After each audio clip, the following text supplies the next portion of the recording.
আসসালামু আলাইকুম প্রিয় শিক্ষার্থীরা, আপনাদের সকলকে জানাই এডুকেশন হাউসের পক্ষ হইতে আন্তরিক শুভেচ্ছা।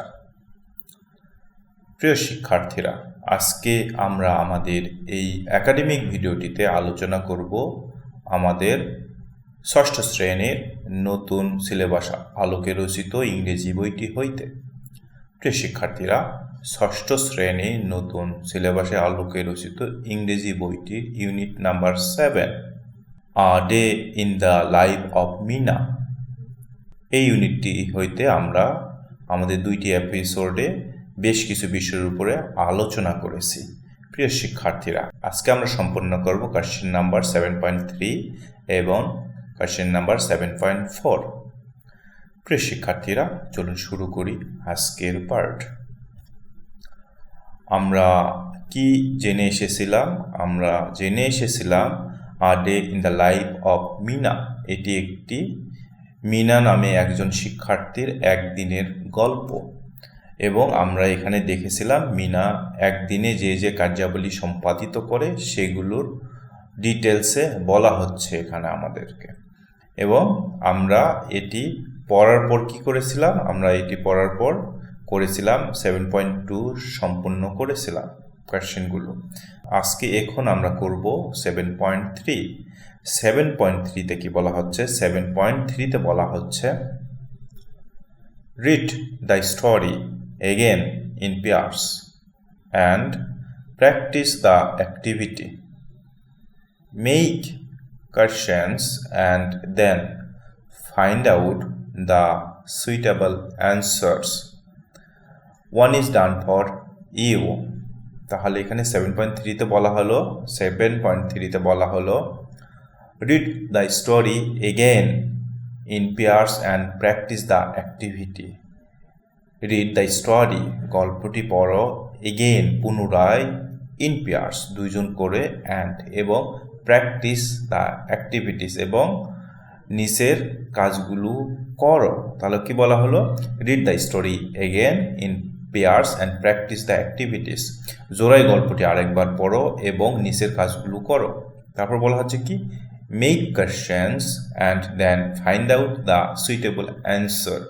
মেক কোয়েশ্চেন্স, প্রশ্ন তৈরি করো, অ্যান্ড এবং দেন তারপর ফাইন্ড আউট, খুঁজে বের করো দ্য সুইটেবল অ্যান্সার। সুইটেবল কি উপযুক্ত, অ্যান্সার শব্দ তো কি উত্তর। তাহলে বলা হলো make questions and then find out the suitable answers, প্রশ্ন তৈরি করো এবং উপযুক্ত উত্তর খুঁজে বের করো। One is done for you, one is done for you, একটি তোমার জন্য করে দেওয়া হলো। তাহলে আমরা এখানে দেখতে পাচ্ছি কি? এখানে আমরা দেখতে পাচ্ছি একটি গ্রিড বক্স আকারে বেশ কিছু তথ্য দেওয়া আছে এবং এগুলো আমাদেরকে অ্যান্সার করতে বলা হচ্ছে। এখানে কোয়েশ্চেনের পার্ট দেওয়া আছে, অ্যান্সারের পার্ট দেওয়া আছে। কোয়েশ্চেনের পার্টে দেওয়া আছে কি হাউ প্রথমে, তারপর বলা হচ্ছে কি ওয়াজ, তারপরে দেওয়া হচ্ছে কি এখানে name car, Mina, the field, the boy, the road, the dog, সবগুলো কি নাউন্স। তারপরে কি বলা হচ্ছে অ্যান্সারের পাশে বলা হচ্ছে কি helpful, sloppy, scared, slippery, frightening, এগুলো বলা হচ্ছে। তাহলে আমরা এটা কিভাবে করব? এটা করার জন্য আমাদের অলরেডি একটি উত্তর দেওয়া হয়ে গেছে। তাহলে প্রথম উত্তরটা কি ছিল? প্রথম এরকম ছিল question how was Mina, how was Mina, Mina কেমন ছিল, হাউ কেমন, ওয়াজ মিনা, মিনা কেমন ছিল। এর অ্যান্সারে কি করে দেওয়া আছে? এর অ্যান্সারে বলা আছে মিনা ওয়াজ হেল্পফুল, এবং আমরা সত্যিই দেখেছিলাম মিনা কেমন ছিল, মিনা বন্ধুত্বপূর্ণ ছিল, কাইন্ড ছিল। তাহলে এখানে কোয়েশ্চেন এবং অ্যান্সারে আমরা এক্সাম্পল হিসাবে পেলাম কি, এক্সাম্পল উদাহরণ হিসাবে আমরা পেলাম এখানে আমাদেরকে বলা হচ্ছে হাউ ওয়াজ মিনা, মিনা কেমন ছিল। অ্যান্সারে এখানে দেওয়া আছে মিনা ওয়াজ হেল্পফুল, মিনা ছিল উপকারী। তাহলে এরপরে আরও 4টি কোয়েশ্চেন তৈরি করতে হবে, 4টি কোয়েশ্চেনে অ্যান্সার করতে হবে। তাহলে প্রথম যেটি সেটি কি হাউ ওয়াজ দ্য ফিল্ড, আমরা কি জানি দ্য ফিল্ড ওয়াজ স্লপি। তারপরে কি ছিল হাউ ওয়াজ দ্য বয়, বালকটি কেমন ছিল? The boy was scared. তারপরে কি ছিল? হাউ ওয়াজ দ্য রোড, রোডটি কেমন ছিল? রোডটি আমাদের জানার মতে কেমন ছিল? স্লিপারি ছিল। তাহলে আমরা বলবো দ্য রোড ওয়াজ স্লিপারি। এরপরে কি ছিল সর্বশেষ? হাউ ওয়াজ দ্য ডগ, আমরা কি জানি ডগটি কেমন ছিল? রেড ছিল এবং ফ্রাইটনিং ছিল, ভীতিকর ছিল। তাহলে আমরা বলবো দ্য ডগ ওয়াজ ফ্রাইটনিং, তাহলে কুকুরটি কি ভীতিকর ছিল। তাহলে এটি আমরা এই অ্যান্সারটি আমরা কিভাবে করব? এই অ্যান্সারটি আমাদেরকে পিয়ার্সে করতে বলা হচ্ছে, দুইজন দুজন করে করতে বলা হচ্ছে। তাহলে দুইজন দুজন করে যদি আমরা করি সেক্ষেত্রে আমরা কি করব? সেক্ষেত্রে আমরা দুজনে একটি দল তৈরি করে নিব। তাহলে স্টুডেন্ট নাম্বার 1 এবং স্টুডেন্ট নাম্বার 2 এই দুজন স্টুডেন্টকে নিয়ে আমরা একটি দল করব এবং এগুলো কোয়েশ্চেন আস্কিং এবং অ্যান্সারিং এর মাধ্যমে এটি সম্পন্ন করব। কোনটি? 7.3। তাহলে আমরা গ্রুপ ওয়ার্ক এভাবে করতে পারি: answer pair activity, answer pair activity, যুগল কাজ। স্টুডেন্ট নাম্বার 1 কি বলবে? Come let's make questions and find their answer. Come, এসো, লেটস মেক কোয়েশ্চেন্স, প্রশ্ন তৈরি করি, অ্যান্ড এবং ফাইন্ড দেয়ার অ্যান্সার, এবং তাদের উত্তরগুলো কি করি? খুঁজে বের করি। স্টুডেন্ট নাম্বার 2 কি বলবে? ওকে, ঠিক আছে। দ্য ফার্স্ট কোয়েশ্চেন ইজ, প্রথম প্রশ্নটি হচ্ছে হাউ ওয়াজ দ্য ফিল্ড, মাঠ কেমন ছিল। তাহলে প্রথম স্টুডেন্ট কি বলল? প্রথম স্টুডেন্ট বলল এসো আমরা প্রশ্ন তৈরি করি এবং প্রশ্নের উত্তর বের করি। এরপর দ্বিতীয় স্টুডেন্ট কি বলল? ঠিক আছে, প্রথম প্রশ্ন হলো মাঠটি কেমন ছিল। তাহলে এই কনভারসেশন দুটিতে প্রথম স্টুডেন্ট কি বলেছিল? Come let's make questions and find their answers, এসব প্রশ্ন করি এবং উত্তর খুঁজে বের করি। স্টুডেন্ট নাম্বার 2 ওকে, ঠিক আছে। দ্য ফার্স্ট কোয়েশ্চেন ইজ, প্রথম প্রশ্নটি হচ্ছে হাউ ওয়াজ দ্য ফিল্ড, মাঠটি কেমন ছিল। আমরা কি জানি মাঠটি কেমন ছিল? স্লপি ছিল। তাহলে এর অ্যান্সারে প্রথম স্টুডেন্ট কি বলবে? And the answer is, the field was sloppy. And the answer is, প্রশ্নটির উত্তর হচ্ছে দ্য ফিল্ড ওয়াজ স্লপি, মাঠটি ভেজা ছিল, মাঠটি কর্দমাক্ত ছিল। হাউ ওয়াজ দ্য বয়, ছেলেটি কেমন ছিল। এরপর প্রথম স্টুডেন্ট কি পাল্টা প্রশ্ন করলো? হাউ ওয়াজ দ্য বয়, ছেলেটি কেমন ছিল। এরপর স্টুডেন্ট নাম্বার 2 কি বলল? স্টুডেন্ট নাম্বার 2 বলল the boy was scared, the boy was scared, বালকটি আতঙ্কিত ছিল। তারপরে স্টুডেন্ট নাম্বার 2 কি করলো? পাল্টা প্রশ্ন করলো হাউ ওয়াজ দ্য রোড, রাস্তাটি কেমন ছিল। স্টুডেন্ট নাম্বার 1 কি বলল? দ্য রোড ওয়াজ স্লিপারি, রাস্তাটি পিচ্ছিল ছিল। হাউ ওয়াজ দ্য ডগ, কুকুরটি কেমন ছিল, পাল্টা প্রশ্ন। এরপরে স্টুডেন্ট নাম্বার 2 বলবে কি? The dog was frightening, the dog was frightening, কুকুরটি ভীতিকর ছিল। প্রিয় শিক্ষার্থী, এভাবে আমরা 7.3 কোয়েশ্চেনটির সমাধান করলাম। এরপরে কি? এরপরে বলা হচ্ছে 7.4। 7.4 কি বলা হচ্ছে? 7.4 বলা হচ্ছে in groups, pairs, find out the meanings of the following adjectives and use them in your sentence. The first one is done for you. In groups, pairs, দলে বা জোড়ায়, find out the meaning of the following adjective. Find out, বের করো, the meaning, অর্থ, of the following adjective, নিচের অ্যাডজেক্টিভগুলো অর্থ খুঁজে বের করো, অ্যান্ড এবং ইউজ দ্যাম, ব্যবহার করো, ইন ইউর সেন্টেন্স, তোমার বাক্যে ব্যবহার করো। The first one is done for you, প্রথমটি তোমাদের জন্য করে দেওয়া হলো। তাহলে এখানে আমরা দেখলাম কি? এখানে আমরা দেখতেছি অ্যাডজেক্টিভ সম্পর্কে কথা বলা হচ্ছে। এখানে সর্বমোট কয়টি অ্যাডজেক্টিভ দেওয়া? এখানে সর্বমোট 12টি অ্যাডজেক্টিভ দেওয়া আছে এবং এই 12টি অ্যাডজেক্টিভ সম্পর্কে বলা হচ্ছে কি? এগুলো অর্থ খুঁজে বের করতে বলা হচ্ছে এবং এই অ্যাডজেক্টিভগুলো ব্যবহার করে আমাদেরকে কিছু সেন্টেন্স তৈরি করতে বলা হচ্ছে। প্রিয় শিক্ষার্থীরা, আমরা প্রথমেই দেখে নেই অ্যাডজেক্টিভ কাকে বলে? আমরা জানি পার্টস অফ স্পিচের একটি পার্ট হচ্ছে অ্যাডজেক্টিভ। আমরা পার্টস অফ স্পিচের প্রথমে দেখি কি নাউন, তারপর কি প্রোনাউন, তারপর আসে অ্যাডজেক্টিভ। নাউনটা কি? নাউন হচ্ছে আমরা জানি নামবাচক কোনো বিষয়কে আমরা নাউন বলি। প্রোনাউন হচ্ছে নাউনের পরিবর্তে যেটি ব্যবহার করা হয় সেটি প্রোনাউন। এবং অ্যাডজেক্টিভ কি? অ্যাডজেক্টিভ হচ্ছে নাউনকে ডিটেলস বিস্তারিতভাবে ব্যাখ্যা করার জন্য যে ওয়ার্ডটি ব্যবহার করা হয় সেটিকে আমরা অ্যাডজেক্টিভ বলি। তাহলে সেক্ষেত্রে আমরা কি বলতে পারি? সেক্ষেত্রে আমরা বলতে পারি adjective describe a noun. Adjective describe a noun. Adjective সবসময় নাউনকে বিস্তারিত ব্যাখ্যা করে। আর নাউন কি? নাউন হচ্ছে আ পারসন, আ প্লেস, আ থিংসকে আমরা কি বলি? নাউন বলি। অ্যাডজেক্টিভ নাউনের সব কিছু বিষয় নিয়ে ডিটেলস বলে, এটিকে হচ্ছে অ্যাডজেক্টিভ। আর লাইক আমরা বলতে পারি কি ফ্রেন্ডলি উইম্যান, একজন বন্ধুত্ব ভাবপূর্ণ মহিলা, বা টল বিল্ডিং, বা ফ্লোরি বিয়ার, এভাবে আমরা বলতে পারি। এখানে আমরা ফ্রেন্ডলি শব্দটি অ্যাডজেক্টিভ ইউজ করলাম কার জন্য? উইমেনকে বোঝানোর জন্য। নাউন কি? উইমেনকে আমরা বোঝানোর জন্য কি করলাম? ফ্রেন্ডলি শব্দটি ব্যবহার করলাম। তারপর বিল্ডিংকে আমরা বোঝানোর জন্য কি ইউজ করলাম? টল ইউজ করলাম। আর কি? ফ্লোরি বিয়ারকে আমরা বোঝানোর জন্য ফ্লোরি ইউজ করলাম। অনুরূপভাবে আমরা বলতে পারি কি adjective can describe how something looks or can also describe how something feels. এভাবে আমরা কি বলতে পারি? এইভাবে আমরা বলতে পারি অ্যাডজেক্টিভ এছাড়াও এটি ব্যাখ্যা করে কি যে একজনকে দেখতে কেমন লাগে, কিংবা তার অনুভূতিটি কেমন, কিংবা সে হ্যাপি অর নাইস কিনা, এটাই। তাহলে আমরা কি বুঝতে পারবো? তাহলে আমরা এটি বুঝতে পারি অ্যাডজেক্টিভ হচ্ছে নাউনকে ডিসক্রাইব করে, নাউনের ডিটেলস আমাদের কাছে ব্যাখ্যা করে, এটি হচ্ছে adjective. So remember, adjective are words we use to describe noun. Adjective হচ্ছে এক ধরনের শব্দ যেটি আমরা নাউনকে বিস্তারিত বোঝার জন্য ব্যবহার করি। তাহলে এখানে যে অ্যাডজেক্টিভগুলো সেগুলো কি? এগুলো এই সেন্টেন্সে নাউনকে ডিসক্রাইব করার জন্য ব্যবহার করা হবে। তাহলে এখানে প্রথমে কি বলা হচ্ছে? প্রথমে বলা হচ্ছে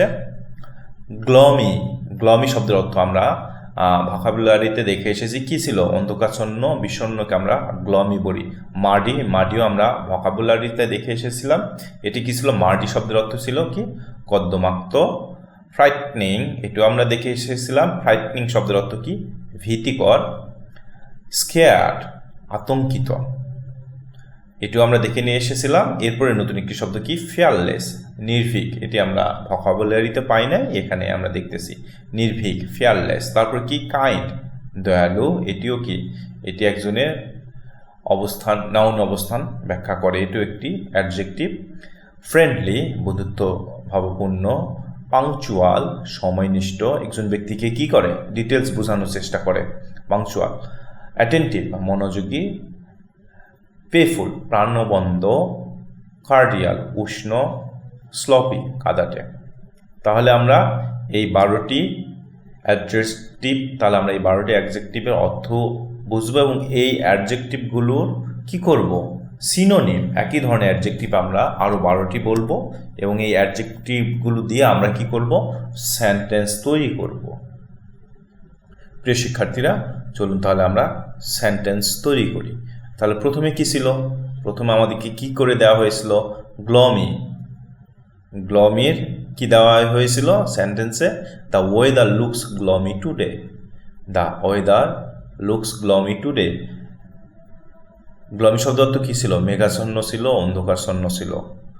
the weather looks gloomy today. The weather কি? নাউন। লুকস, দেখাচ্ছে। গ্লমি, অন্ধকারচ্ছন্ন। টুডে, তাহলে আজকের আবহাওয়াটা কেমন দেখাচ্ছে, এটিকে কি করেছে? আবহাওয়াকে সে ডিটেলস করেছে, গ্লমি, অন্ধকারচ্ছন্ন দেখাচ্ছে। তাহলে বলা হলো the weather looks gloomy today, আজ আবহাওয়া অন্ধকারচ্ছন্ন দেখাচ্ছে, মেঘাচ্ছন্ন দেখাচ্ছে। তারপরে কি? তারপরে আমরা এর বাকি অংশগুলো এইভাবে অ্যান্সার করতে পারি। এরপর কি ছিল? এরপরে ছিল মার্ডি শব্দের অর্থ কি?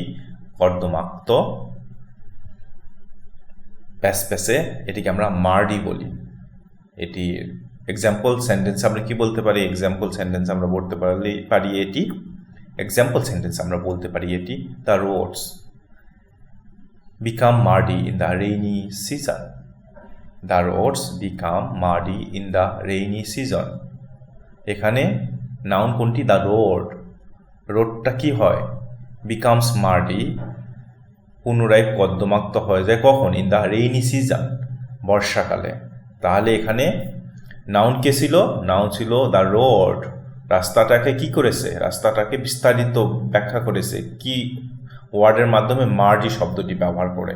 The road becomes muddy in the rainy season, বর্ষাকালে রাস্তা কর্দমাক্ত হয়ে যায়। তাহলে এখানে অ্যাডজেক্টিভ মার্ডি, নাউন দ্য রোডকে ডিটেলস বোঝানোর জন্য ব্যবহার করা হয়েছে। তারপরে কি? তারপরে ছিল ফ্রাইটনিং। ফ্রাইটনিং শব্দের অর্থ কি? ভীতিকর। টেরিফাইনিং যেটিকে আমরা বলি, ভীতিকর, ভয়ঙ্কর। ফ্রাইটনিং ভয়ঙ্কর, ভীতিকর। এটি আমরা এর এক্সাম্পল সেন্টেন্সে এভাবে বলতে পারি কি? The movie was frightening. The movie was frightening, সিনেমাটি ভীতিকর ছিল। এখন দ্য মুভি একটি কি? এটি একটি নাউন। কেমন ছিল? ওয়াজ হয় কি? ফ্রাইটনিং, ভীতিকর। তাহলে এই এখানে মুভিটিকে কি করেছে? ডিটেলস বোঝানো হয়েছে কোন শব্দটি ব্যবহার করে? ফ্রাইটনিং শব্দ ব্যবহার করে। তাহলে মুভিটি কি ছিল? ফ্রাইটনিং ছিল। দ্য মুভি ওয়াজ ফ্রাইটনিং, মুভিটি ছিল ভীতিকর। হরর মুভি যেগুলো আমরা বলি এরকম, এটা কোনো থ্রিলার কিংবা রোমান্টিক কোনো মুভি না, ক্লাসিক কোনো মুভি, ক্লাসিক মুভি না। এটা কি ছিল? ফ্রাইটনিং মুভি ছিল। এটি একটি হরর টাইপের মুভি ছিল, ভীতিকর ছিল। তাহলে বলা হলো কি? দ্য মুভি ওয়াজ ফ্রাইটনিং, মুভিটি ছিল ভীতিকর। এরপরে আমরা কি বলতে পারি? এরপরে আমরা এভাবে বলতে পারি কোনটাতে? স্কেয়ার্ড। স্কেয়ার্ড শব্দের অর্থ কি? ভীত হওয়াকে স্কেয়ার্ড বলি আমরা। এর সিনোনিমে কি জানি? অ্যাফ্রেড। অ্যাফ্রেড শব্দের অর্থ ভীত, স্কেয়ার্ড শব্দের অর্থ ভীত। তাহলে আমরা এক্সাম্পল সেন্টেন্সে এইভাবে বলতে পারি, I was scared to see the snake. I was scared, আমি ভীত হয়েছিলাম, টু সি দ্য স্ন্যাক, সাপটিকে দেখে। তাহলে সাপটিকে দেখে আমি কি হয়েছিলাম? আমার অবস্থানটাকে ডিটেলস বলতেছে কি? এখানে আমি হচ্ছে নাউন। তাহলে আমার অবস্থানটাকে সে কি করতেছে? স্কেয়ার্ড শব্দটির মাধ্যমে আমার অবস্থানটাকে বোঝানো হচ্ছে। তাহলে আই ওয়াজ স্কেয়ার্ড, আমি ভীত হয়েছিলাম কি দেখে? টু সি দ্য স্ন্যাক, আমি সাপটিকে দেখে ভয় পেয়েছিলাম। তাহলে এখানে আমার অবস্থান, নাউনের অবস্থান স্কেয়ার শব্দ দ্বারা ব্যবহার করে বোঝানো হয়েছে। টু সি দ্য স্ন্যাক, সাপটিকে দেখে আমার অবস্থা কি? আমি ভয় পেয়েছিলাম, এটা বোঝানো হচ্ছে। তাহলে আমরা এইটুকে কি বুঝলাম? এইটুকে আমরা বুঝতেছি যে অ্যাডজেক্টিভের কাজ হচ্ছে নাউনকে ডিটেলসভাবে ব্যাখ্যা করার জন্য অ্যাডজেক্টিভ ব্যবহার করা হয়। এরপরে কি? এরপর হচ্ছে ফিয়ারলেস। ফিয়ারলেস শব্দ অর্থ কি? সাহসী। ব্রেভ শব্দের অর্থ আমরা জানি সাহসী। এক্সাম্পল সেন্টেন্স আমরা কি বলতে পারি? The freedom fighter were fearless. The freedom fighters, আমাদের মুক্তিযোদ্ধারা কি ছিল? ওয়ার ফিয়ারলেস, তারা নির্ভীক ছিলেন। The freedom fighter were fearless, আমাদের মুক্তিযোদ্ধারা কি ছিল? নির্ভীক ছিলেন। এখানে মুক্তিযোদ্ধারা কেমন ছিল? এটিকে ফিয়ারলেসের মাধ্যমে বোঝানো হয়েছে। তারা নির্ভীক ছিলেন, তাদের অবস্থান সম্পর্কে বলা হচ্ছে, তাদের মানসিক অবস্থান সম্পর্কে বলা হচ্ছে।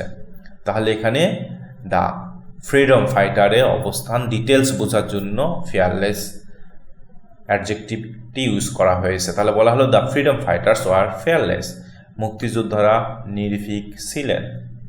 এরপরে কি? এরপর হচ্ছে কাইন্ড। কাইন্ড শব্দ অর্থ কি? দয়ালু।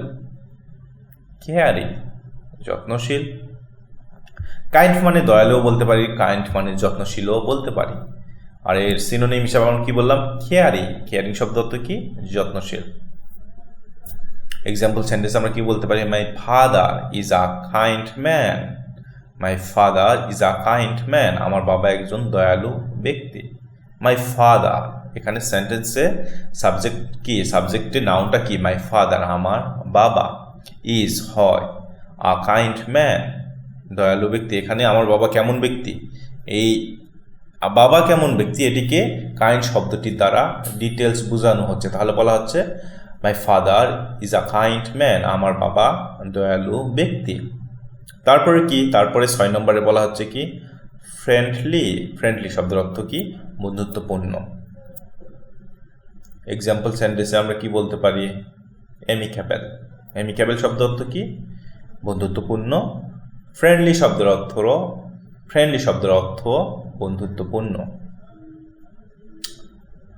এক্সাম্পল সেন্টেন্সে আমরা কি বলতে পারি, এক্সাম্পল সেন্টেন্সে আমরা বলতে পারি the headmaster is a friendly person.